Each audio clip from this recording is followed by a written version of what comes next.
يا مساء الجمال والسعادة على جامدات نيو يور سيلف. أنا عزة ودي قناتنا نيو يور سيلف. النهاردة مش بس فيديو جديد، النهاردة مواجهة حقيقية مع أكتر صوت بنسمعه في حياتنا. الحلقة اللي فاتت اتكلمنا عن المرايات اللي بره، الناس اللي بنشوف فيها نفسنا. فكرتي قبل كده في الصوت اللي بيلازمك طول الوقت في 24 ساعة في المطبخ وانت بتطبخي، وانت بتودي الولاد المدرسة، حتى في الساعة اللي بتقعدي تقلبي فيها على السرير قبل ما تنامي؟ الصوت ده هو بطل حلقة النهاردة. المرة اللي فاتت كسرنا المرايات اللي بره، النهاردة جايين عشان نسمع الصوت اللي جوه. السؤال بقى، عمرك سألتي نفسك انت بتكلمي نفسك ازاي؟ لو مهتمة تعرفي ليه ساعات احنا بنكون اشرس عدو لنفسنا وازاي نقدر نغير من ده، يبقى الفيديو ده علشانك. يلا بينا نبدأ. تعرفوا يا بنات، الحقيقة المرعبة اللي انا اكتشفتها ان احنا اوقات كتير قوي بنقول لنفسنا كلام لو حد تاني قاله لحد لأعز صاحبة لينا مستحيل نسكت. تخيلي كده حد قال لصاحبتك ايه الغباء ده، انتي ايه اللي عملتيه ده، انتي كان المفروض تعملي كذا وكذا وكذا، انتي شكلك وحش قوي النهارده، انتي ما بتفكريش. انتي على طول من غير ما تفكري هتلاقي نفسك رايحه على طول على صاحبتك وبتطبطبي عليها وبتطيبي بخاطرها وبتقولي لها معلش ما تزعليش، حصل خير. تخيلي بقى العكس، الموقف ده هيحصل معاكي انتي.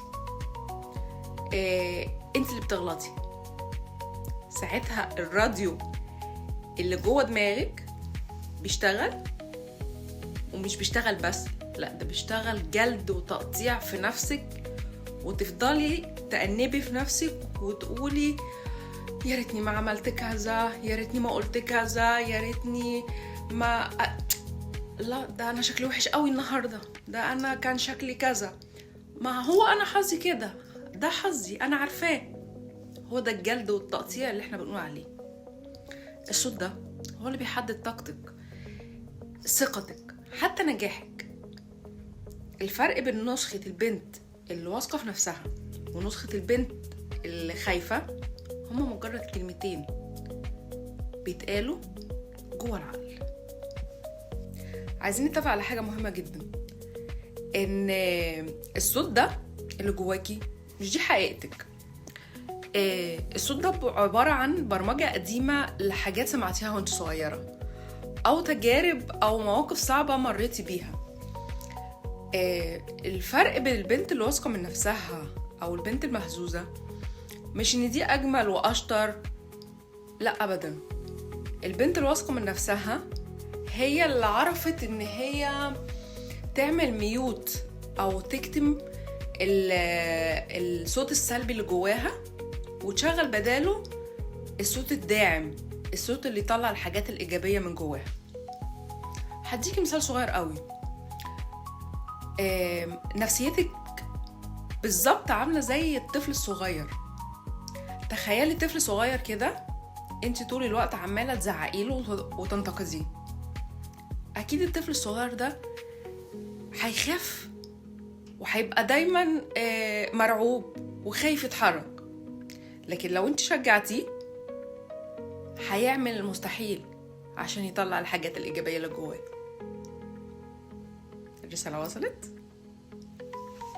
ودلوقتي جه ميعاد فقرة التمرين العملي اللي أنا بحبه بالظبط زيكم وبعمله معاكم. فقرة التمرين الأسبوع ده هي فقرة المراقب. عارفين المراقب بتاع الامتحان؟ عايزة كل واحد ده فيكم تبقى مراقب على نفسها الأسبوع ده، تشوفي نفسك الغلطة اللي بتغلطيها حتى لو غلطة صغيرة أو حسيتي بإحباط. عايزاكي تعملي ال3 خطوات اللي هقولك عليهم. أول خطوة، اقفشي في الصوت اللي اول ما هتبتدي تلاقي نفسك بتلومي نفسك او تحبطيها ويقولك بقى الصوت ده انتي فاشلة، انتي مش قادرة، انتي لا، وقفي عقلك وقولي له ستوب. تاني حاجة، بدلي الادوار واسألي نفسك سؤال: لو صاحبتي هي اللي غلطت الغلطة دي، هل انا كنت هقول لها انتي فاشلة، انتي ما تنفعيش تعملي كذا، ولا كنت هروح لها وطبطب عليها وطيب خاطرها؟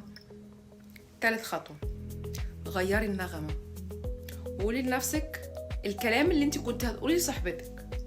بدل انتي فاشلة،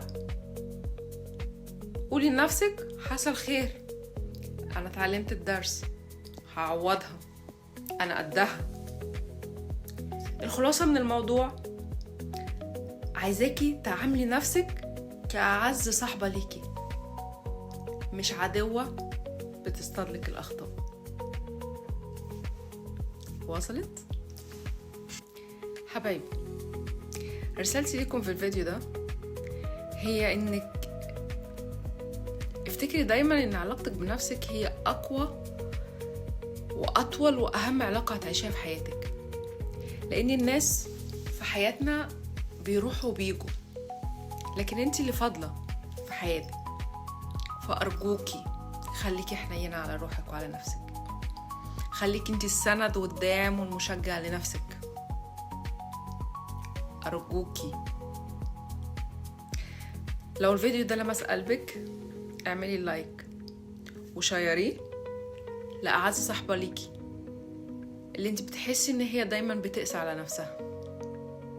واكتبي لي تحت في الكومنتات ايه هي الكلمة السلبية او الجملة السلبية اللي انتي كنت دايما بتقوليها لنفسك وبعد الفيديو ده قررت انك تبطليها. وخليكم فاكرين ان رحلتنا مع بعض في Know Yourself لسه مكملة. اشوفكم في الفيديو الجاي، بحبكم كتير، باي باي.